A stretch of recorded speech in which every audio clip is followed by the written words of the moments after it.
E aí, pessoal, tudo bem? Bom dia. Bem, na última aula, né, a gente estava falando um pouquinho sobre DH, falando um pouquinho sobre os aspectos biológicos desses problemas do desenvolvimento humano. E hoje a gente vai fazer uma continuação aqui do nosso conteúdo, falando um pouquinho sobre tratamento de esgotos. Então, a gente viu aí um videozinho da semana passada falando sobre o saneamento básico, sobre todos os problemas que algumas comunidades e cidades inteiras enfrentam. Então, a gente hoje vai continuar falando um pouquinho sobre o tratamento de esgoto, que não acontece, infelizmente, em muitas cidades do Brasil. Isso, com certeza, acaba levando a várias doenças, infecções, problemas graves em algumas pessoas. A saúde em si, em algumas populações, ela acaba bastante defasada. E, além disso, claro, a gente tem um impacto direto aí no nosso sistema de saúde, né? Então, se a gente trabalha com prevenção, com cuidado, a gente com certeza vai também conseguir amenizar o impacto na saúde.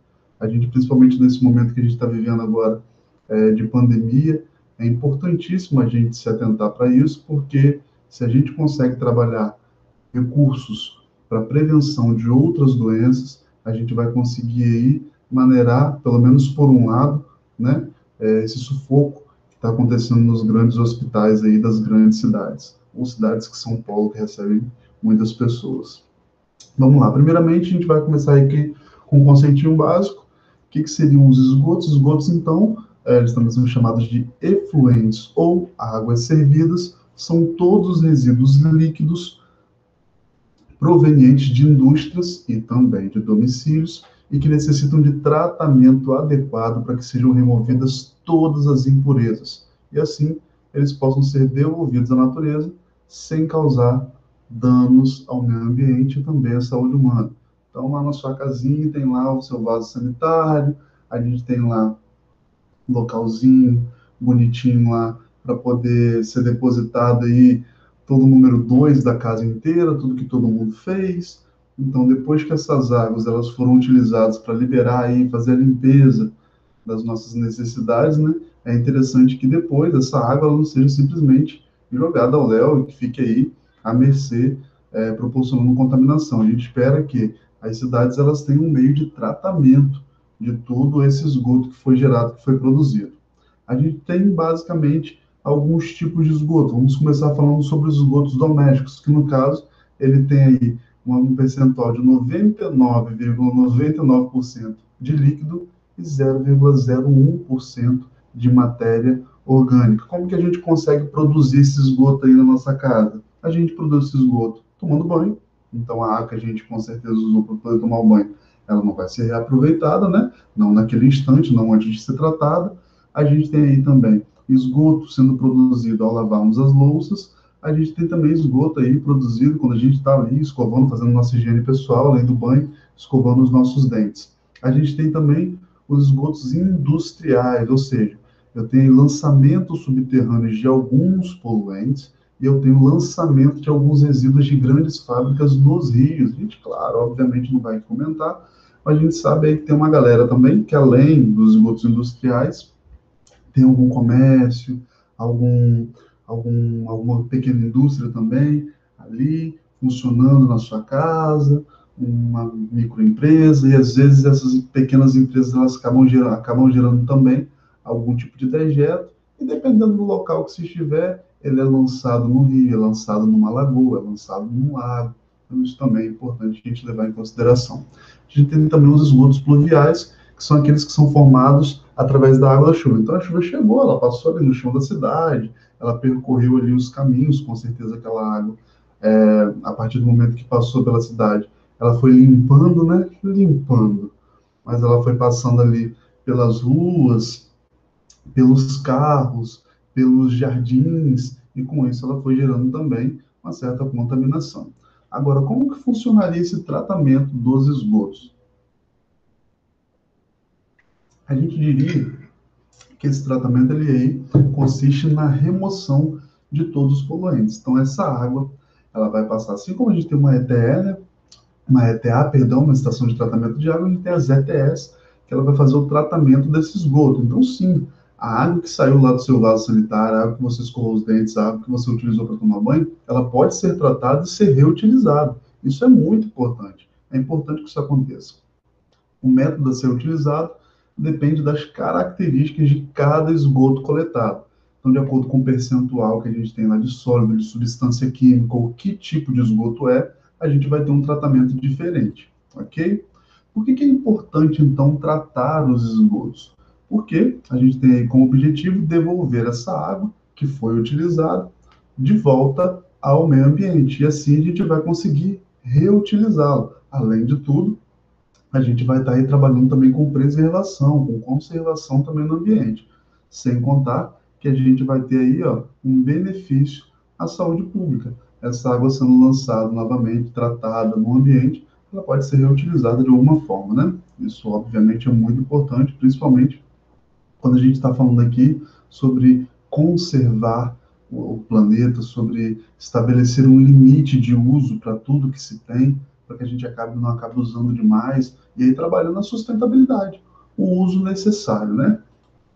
A gente tem aí alguns tipos de tratamento dos esgotos.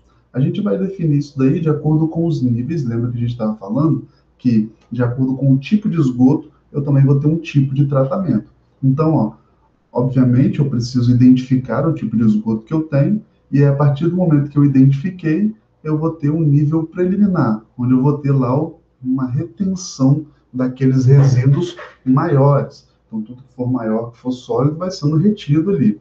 Depois eu vou ter um tratamento primário, em que vão ser sedimentados. Não sei se vocês lembram quando a gente estava falando, lá no Fundamental 2, a gente falava também um pouco sobre algumas comunidades que elas pegam a água às vezes ela está meio barrenta, está com areia misturada, e eles deixam aquela água parada durante um tempo, e ali vai decantando, vai sedimentando, tudo o que é sólido vai lá para o fundo daquela vasilha, e a água então vai ficando na maior parte da superfície, ou melhor, a parte de cima, né, que não tem lá os resíduos, ela tem uma condição menos problemática, ou seja, mais pura, né?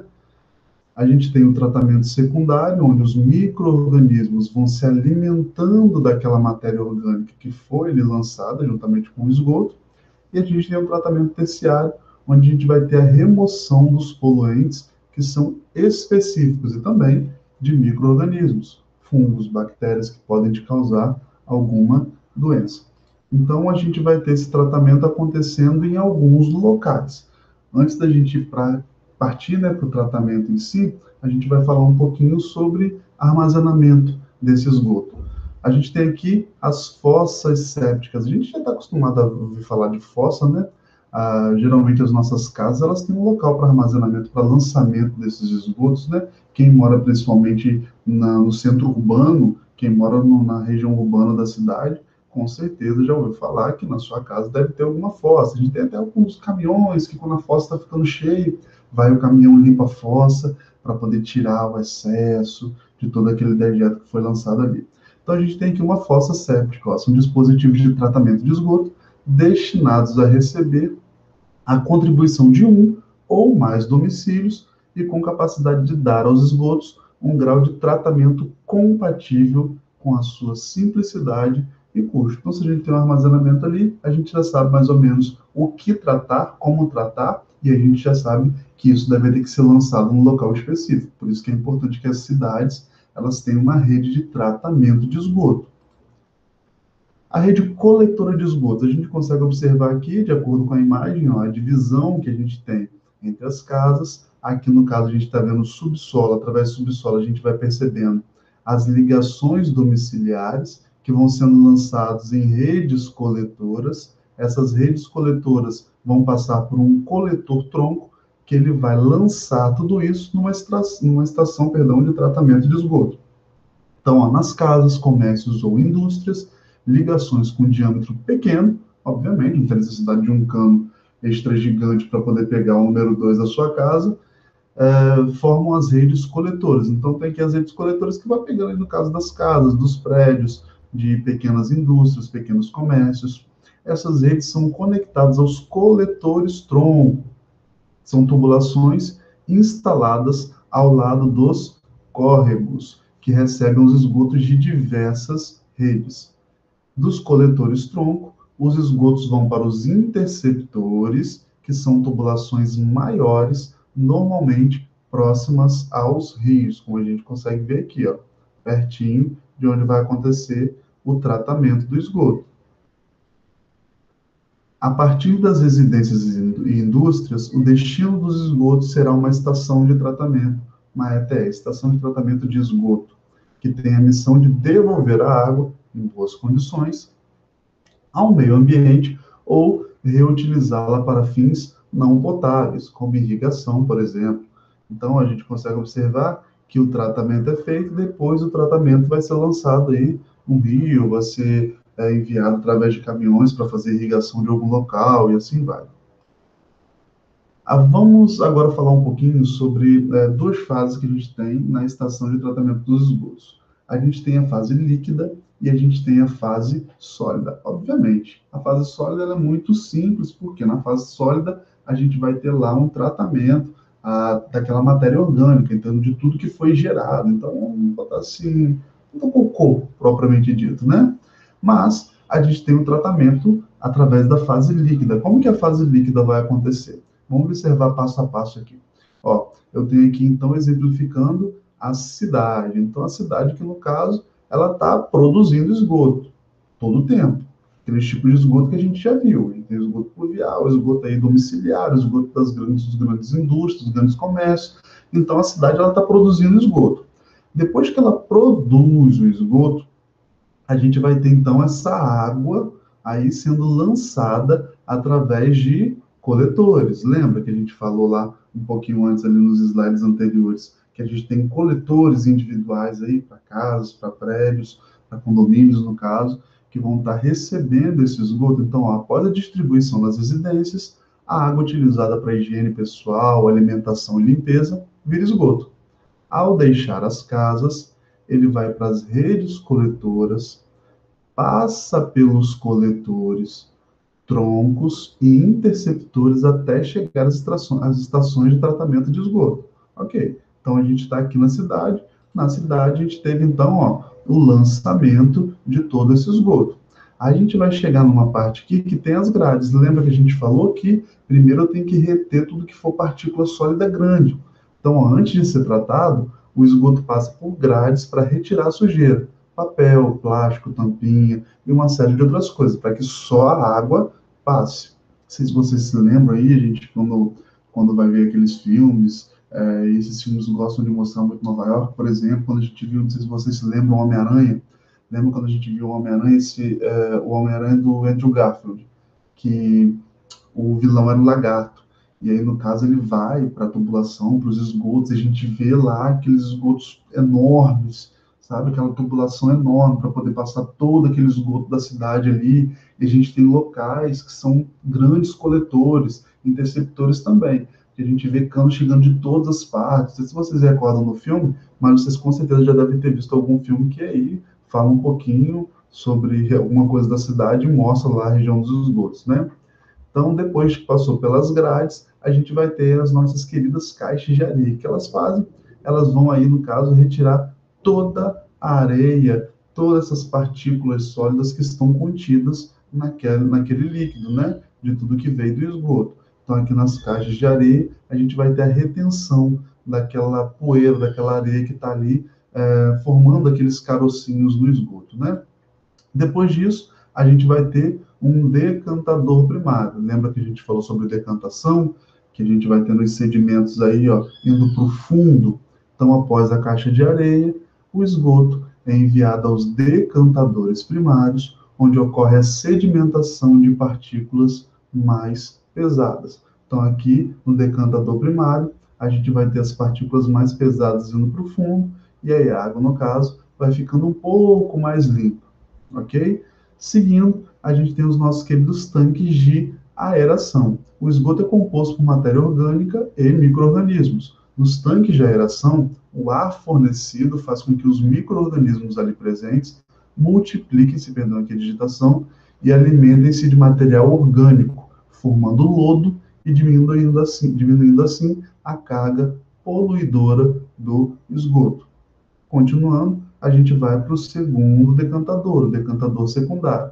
No decantador secundário, o lodo formado vai para o fundo e a parte líquida já está sem 90% das impurezas. Também, olha o processo. A gente tirou aqui, ó, aquelas partículas sólidas maiores, tiramos aquela areia que estava misturada na água, o que sobrou ali de partícula sólida passou pelo primeiro decantador, foi lá para o fundo aqui no tanque de aeração. A gente teve lá uma movimentação com ar e com isso a gente foi tirando também outras partículas que ficaram aqui no decantador secundário. A gente já tem aí uma diminuição aí de grande parte das partículas que estavam misturadas com aquele esgoto, com aquela água, né?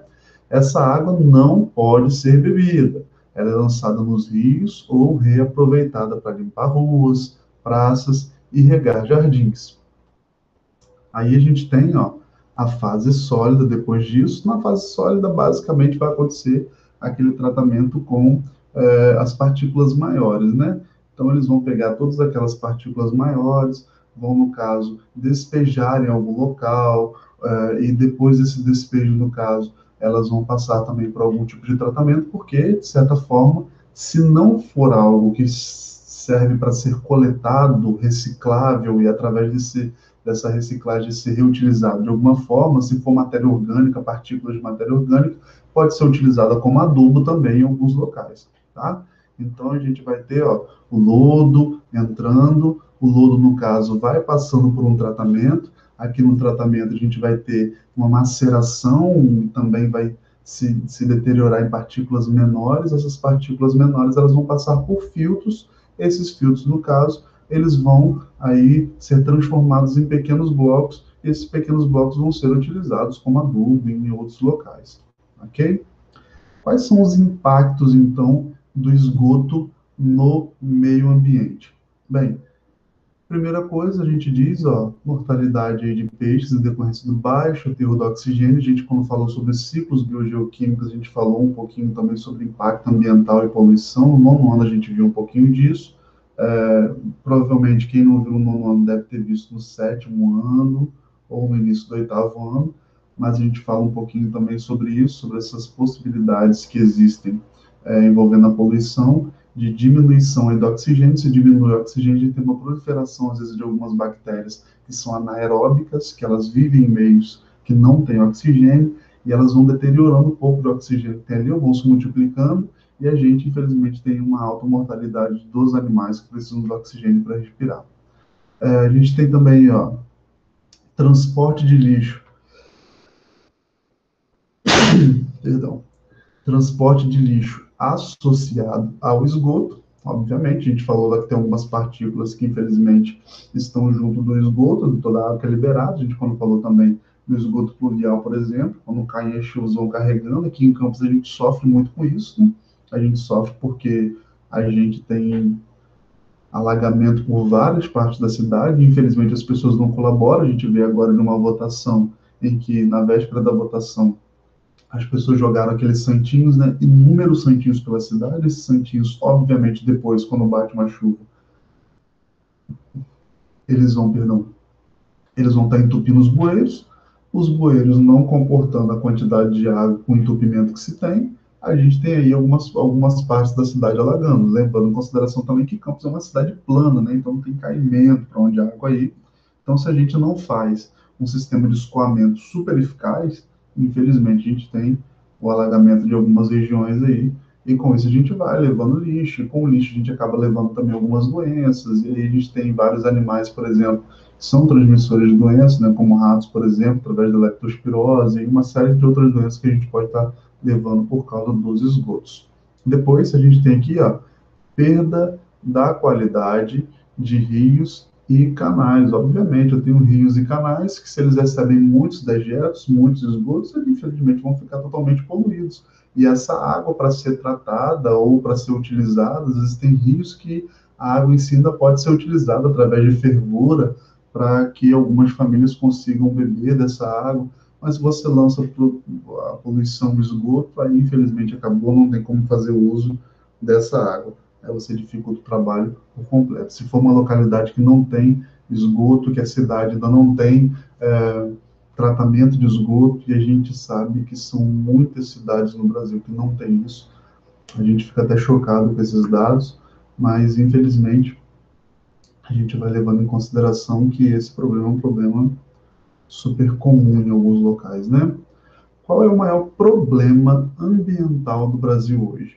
Segundo Evaristo de Miranda, pesquisador da Embrapa, é a falta de coleta e tratamento de esgoto. Dados do IBGE apontam que quase 100 milhões de brasileiros vivem sem coleta de esgoto. 100 milhões de pessoas que contaminam os solos, corre a céu aberto e é fonte de graves doenças, responsáveis por 30% de nossa mortalidade. 30% das pessoas no Brasil morrendo porque as prefeituras não investem em tratamento de esgoto. Do esgoto coletado, o Brasil trata apenas 10%. O resto vai direto para os rios. São dados alarmantes que chocam realmente quando a gente assiste esses documentários, com as pessoas falando de como elas sofrem por não ter água, de cidades com escolas que não têm banheiro, pessoas que não têm água nas escolas, não pode ter aula porque não tem água. O bem mais precioso que nós deveríamos ter nesse planeta, nós chamamos esse planeta de planeta água, com tanta água, digo potável, água potável, uma água doce, né, que seria possível utilizar, a gente com tanta água e pessoas morrendo porque a água ela não é bem tratada. É desolador. Quais são as consequências à saúde, então, desse processo? Cerca de 50 brasileiros morrem ao dia por conta de doenças relacionadas à água contaminada. Fatores para a saúde: ingestão de alimentos contaminados, cólera, hepatite A, verminoses, a gente já viu e já falou muito sobre verminoses, diarreias, eutrofização, que a gente já falou também desse processo, não sei se vocês se recordam, mas a gente tem aí um crescimento de algumas algas, e dessas algas a gente tem, no caso, um aumento de oxigênio, depois esse oxigênio é escasso, os peixes começam a morrer, a gente tem uma poluição daquela região, uma camada verde, esverdeada, fica por cima da água, formando então uma película de águas que não deixam a luz do sol entrar, e com a luz do sol não entrando, aquelas algas que fazem fotossíntese, elas não conseguem liberar oxigênio na água, fazendo com que os peixes morram. Então, é um efeito dominó, né? Uma coisinha pequena, mas que acaba trazendo problemas enormes, de acordo com a região e com o descaso da prefeitura. Vantagens econômicas do tratamento dos esgotos. Primeiro, diminuição dos gastos com a saúde pública, devido à diminuição da ocorrência de doenças associadas à água. Melhoria das condições dos rios, canais e lagos, conservação da fauna e da flora, devido ao menor lançamento de esgoto na natureza. O que a gente pode fazer para colaborar com esse processo? Eu não tenho como salvar as crianças que estão no Nordeste. Eu não tenho como... Eu demoro no banho, eu vou fazer o quê? O meu banho, por acaso, vai salvar a criança que está lá sem beber água? Por acaso, o fato de eu escovar os dentes com a torneira aberta, gastando água potável, vai salvar alguém que está lá, uma família que está passando necessidade? Falta de empatia é um grande problema. Mas o que a gente pode fazer? Não lançar na descarga materiais que não são biodegradáveis, como plásticos, fraldas e absorventes, papel higiênico e guardanapos, já que esses detritos podem encher o tanque e entupir o sistema. Então, você atrapalha o processo de tratamento desse esgoto. Não descarte óleos de cozinha e outras gorduras no ralo da pia, já que tais alimentos se solidificam, eles endurecem, entopem as tubulações e contaminam a água e a terra. Se na sua casa tiver como a sua mãe ou seu pai, às vezes sabe, a caixinha do leite acabou, e aí você logo joga fora. Se você, às vezes, na sua casa, não sei, eu não tenho o hábito de tomar, mas você, às vezes, tem o hábito de tomar refrigerante, suco, as garrafinhas que você puder, se você puder, sempre deixe uma garrafinha separada, que aí quando sua mãe tiver com aquela gordura que já foi utilizada, aquele óleo que já foi utilizado, joga na caixinha do leite, joga na garrafinha, amarra e aí descarta de forma separada, não joga no ralo. Isso depois endurece, gruda e aí prejudica tudo. Não lançar tintas, óleos de motor de automóvel, pesticidas, fertilizantes e desinfetantes nas pias, ralos e esgotos, pois isso pode contaminar os terrenos em volta da fossa e matar os micro-organismos que decompõem os resíduos.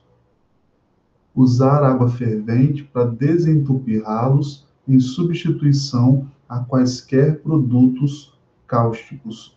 Além disso, fazer a limpeza do banheiro e da cozinha, como no caso, desculpa, deixa eu só abrir aqui, com detergente moderado.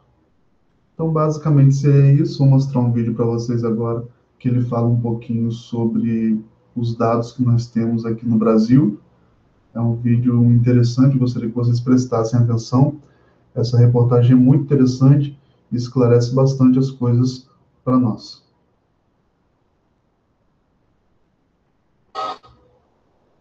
O abastecimento d'água e o saneamento das cidades agravam-se com o aumento imprevisto das populações. Com a formação espontânea das vidas dos bairros e dos aglomerados, as cidades crescem de repente, criando-se sérios problemas de higiene social. Ano vai, ano vem e tem um indicador no Brasil que praticamente não muda. Quase metade dos brasileiros não tem acesso à rede de esgoto. São 2.600 municípios. Pelo menos 455 não tem nem água encanada, de acordo com os dados do Sistema Nacional de Saneamento. Sobrevivem com carro-pipa, cisterna, poço com dessalinizador. São cidades inteiras que não têm o que muita gente nem valoriza porque acha que é básico. Sim, básico, o nome já diz, né? Saneamento básico.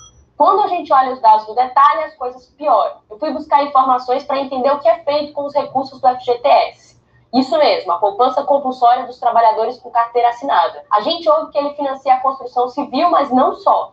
Obras de infraestrutura e saneamento também entram. Os dados do fundo, que hoje é a principal fonte de financiamento para o saneamento no país, mostram que existem 375 obras na área de saneamento atrasadas ou paradas. Isso é metade do total de empreendimentos financiados pelo FGTS que estão nessa situação. Outra metade são obras de infraestrutura e uma parte menor de moradia. Tomando o volume total de contratos na área de saneamento do fundo, o que está parado ou atrasado chega a quase 23%.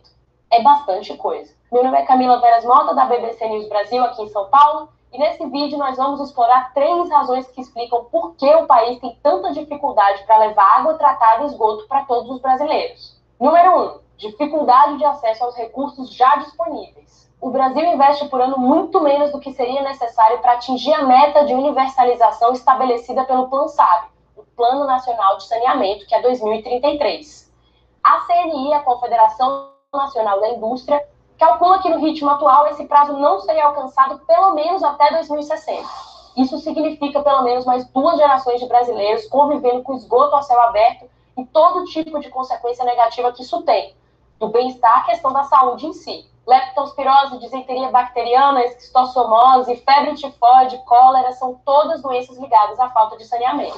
A CNI calcula que a média de investimentos do setor entre 2009 e 2014 foi de mais ou menos 9 bilhões, quando seriam necessários 15 bi por ano. Ainda assim, na principal fonte de financiamento do setor, o FGTS, sobram recursos. Ou seja, a gente poderia aplicar já hoje mais do que é gasto. Historicamente, o volume emprestado para o saneamento pelo fundo fica bem longe do limite. Não passa dos 70% do orçamento.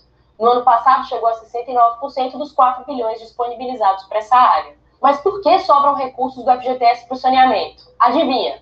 A burocracia é apontada como um dos principais entraves. O tempo médio entre o início do trâmite e a chegada do dinheiro aos cofres das empresas é de mais ou menos 2 anos, 27 meses. A CNI lançou em 2017 um estudo com uma série de propostas para simplificação dos trâmites de empréstimo. Para se ter uma ideia de como ele pode ser lento, uma das sugestões era a digitalização da entrega de documentos em um sistema único, já que o da Caixa admitia a entrega online de documentos, mas o do Ministério das Cidades não. Bom, mesmo quando o dinheiro sai, isso não significa que o problema está resolvido.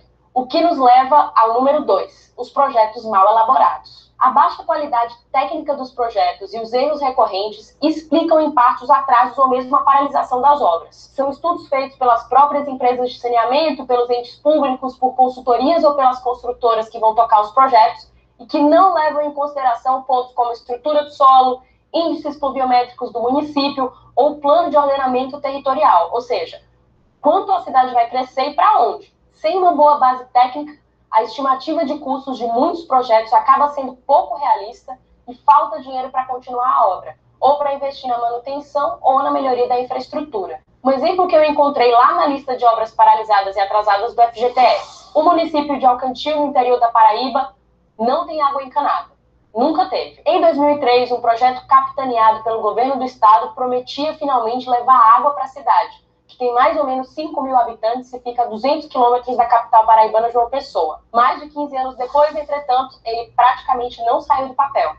É o mais antigo projeto da lista que a gente consultou no FGTS. O presidente da estatal de saneamento, a CAGEPA, Marcos Vinícius Neves, disse que o problema é que a obra é mais complexa do que se previu inicialmente. Descobriu-se que o subsolo da cidade era formado por rochas bastante resistentes, o que elevou os custos de perfuração e a instalação da infraestrutura e levou a companhia inicialmente responsável a abandonar o projeto, que já está aí na 7ª empresa e na 4ª licitação. Enquanto isso, o município sobrevive com os carros-pipa que o Exército leva à cidade 1 ou 2 vezes por mês e usa para abastecer as cisternas comunitárias que estão espalhadas pela cidade. Vamos então ao polêmico número 3. Gestão pública versus privada. Tanto o setor público quanto o privado concordam de forma geral que a participação de empresas privadas no saneamento é menor que o necessário. O próprio presidente da CAGEPA, que também preside a associação que representa as 25 estatais de saneamento do país, o Marcos Vinícius Neves, falou que o setor público quer o privado junto. A divergência é sobre como dosar essa participação.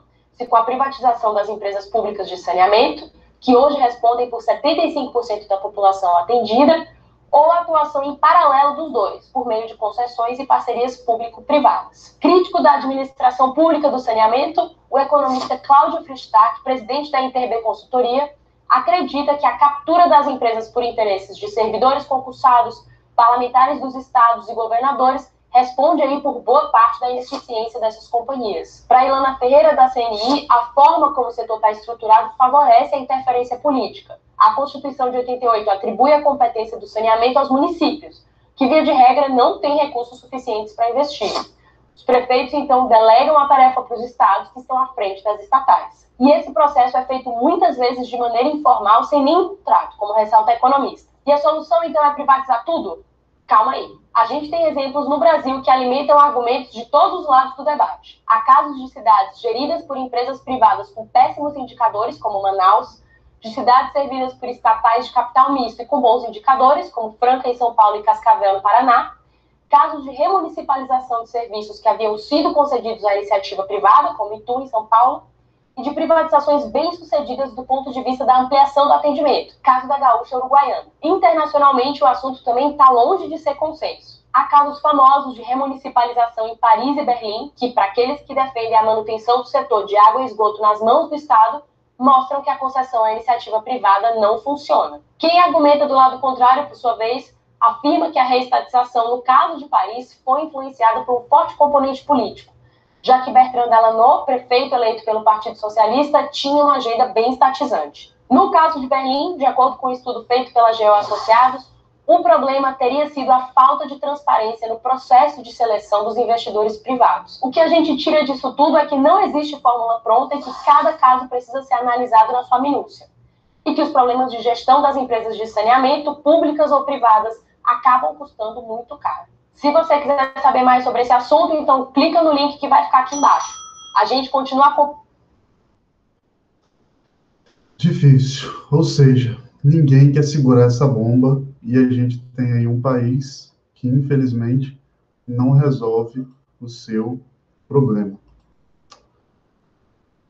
É isso, pessoas. A gente vai parar por aqui, a gente continua, então, o assunto na nossa próxima aula. Ok?